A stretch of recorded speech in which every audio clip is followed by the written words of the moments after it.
Hello students, so today in this video we are going to discuss about the goals of the 5-year plans. So before that, in our previous video we discussed about the plan, isn't it? The planning commission. When was the planning commission established? It was established in 1950 and our first plan has begun. Then from there the era of the 5-year plan has begun, and the Malanobis. So then who is the main architect of Indian planning? So it was the Prashanta Chandra Mahalanobis, who was a statistician. Then he was the main architect. Okay, he was the main architect who formulated the India's 5-year plan. So although India's first 5-year plan started in the year 1951 to 56, but planning in the real sense of the term began with the second 5-year plan. So second 5-year plan it was a landmark contribution to the development of planning in general, laid down the basic ideas regarding the goals of Indian planning. This plan was based on the idea of the Malanobis. In that sense, he can be regarded as the architect of the Indian planning. So it was the Malanobis who has come out with the idea of this 5-year plan. So in the planning, in the real sense, the planning began with the second 5-year plan. So now, after that, as we have said, that the plan should have some goals and specific objectives, isn't it? But specific objectives we are not going to discuss, because we don't have the different different plans in your we don't have to discuss about the plans in your syllabus. That is not there in the syllabus, but we will be focusing on the goals. Okay children, goals. So a plan should have some clearly specified goals, isn't it? So the goals of the 5-year plans were growth. Number one goal is the growth, modernization. Second is the modernization, then self-reliance and equity. So these were the 4 goals. Okay, so this doesn't mean that all the plans should have given equal importance to all these goals. So due to the limited resources, a choice has to be made, like in each plant, about which goals is to be given primary importance. Nevertheless, the planners have to ensure that as far as possible the policies of the plans do not contradict these 4 goals. So now we will discuss about these goals in details. So the first is the growth.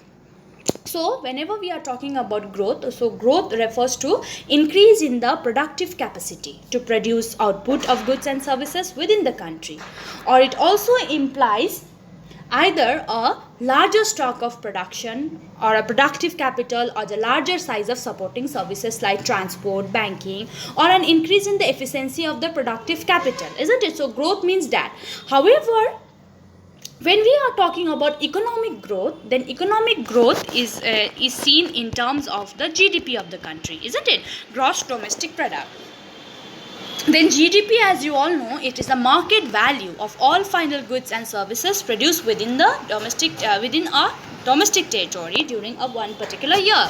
So you can call it this GDP as the cake, and the growth in the size of the cake as growth is the size in the cake is increase in the size of the GDP. Okay, so GDP is as a cake and the growth is increase in the size of the cake. So if the cake is larger, then the more people can have it, isn't it? So it is very necessary, because it is very important to produce more goods and services if the people of the India are to enjoy a more rich and varied life. That means whenever we are talking about growth, then we means the more GDP is growing. Higher the GDP, higher will be the economic growth, isn't it?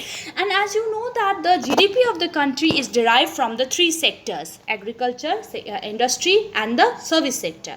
So the contribution that are being made by these 3 sectors make up to that is called the structural composition of the economy. And if you see in some countries, the contribution of agriculture is more, contribution of agriculture to the GDP is more, while in some other countries it is the contribution is more from the industry, and while in some other country the contribution is more from the service sector. Okay, so if you have to see, like, as a country develops, it undergoes structural changes. Okay, so in the case of India, the structural change is peculiar. So usually with the development, the share of the agriculture to the GDP it declines, that then the share of industry became dominant, and at the higher level of the development, the share of industry become the share of the service sector. The service sector was contributing more to the GDP than the two other sectors. So in this way, like, there is a change. If you see the development pattern, the change you can see like this. Okay, so this is about the growth. So whenever we are talking about growth, then we see growth in terms of the GDP. Okay.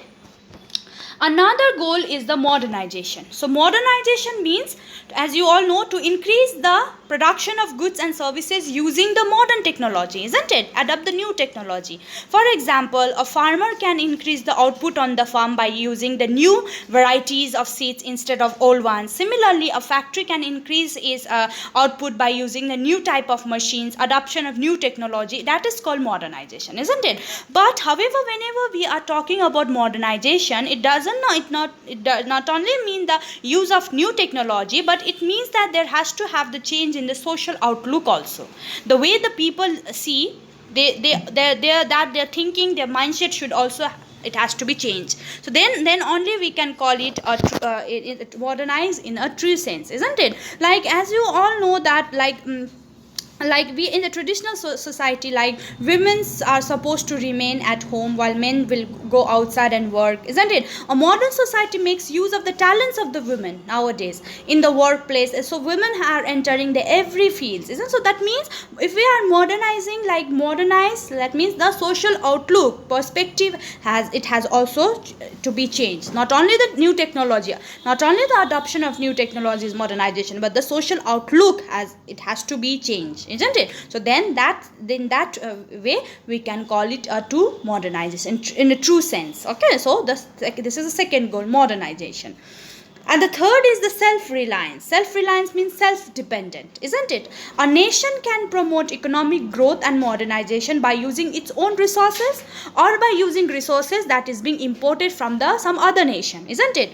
But the first 7 5-year plans of the country gave importance to self-reliance, which means avoiding imports. Those goods that can be produced in the domestic country, then produce it in domestic country. Why to import from the other country, isn't it? So produce it in India itself. So this policy was very much necessary in order to reduce our very much dependence on the foreign country, especially for the food, when India used to import the food grain from the US, isn't it? So it is understandable that people who were recently freed from the foreign domination should give importance to self-reliance rather than depending on themselves only, the foreign independence. They should give importance to self-reliance. Okay. Further, it was feared that if we are dependent more on the other country for the import of food supplies, technology, then capital, then India will be vulnerable to the foreign interference in our policy. So there will be the interference of the foreigners. Okay, foreign interference, a lot of foreign interference will be there in our policies. Okay, so in this way, India should be self-reliant. Self-reliance means depending on oneself only. The things that are being there, produced in the country, produce it in the country. No need to import it from the outside. Okay, so the self-reliance means that. Another is the equity. So now, growth, modernization and self-reliance by themselves may not improve the kind of the life which people are living.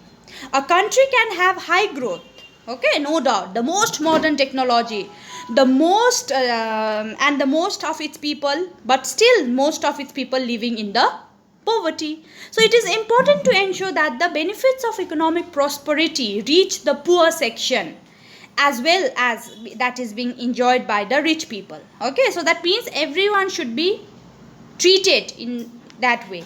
So in addition to growth, modernization and self-reliance, equity is also very, very important. Every Indian should should be able to meet their basic needs of such as food, a decent house, education, healthcare, and the inequality that is there in the distribution of wealth, that should be reduced. Equity, everyone should have the provision. The benefits should reach to every section of the people. So these were the 4 important goals of the 5-year plans. Okay, the growth, modernization, self-reliance, and equity. Equity, as we have already said, that unless and until their equity is not there, then there will be no use of growth, modernization, and self-reliance. So with these 3, the growth, modernization, and self-reliance, equity is very much it is important. That means every people should be treated in an equal way. Provision should be there for all, not only for the rich, it should be there for the poor. Okay, so that means equity. So these are the 4 important goals of the 5-year plans. Okay.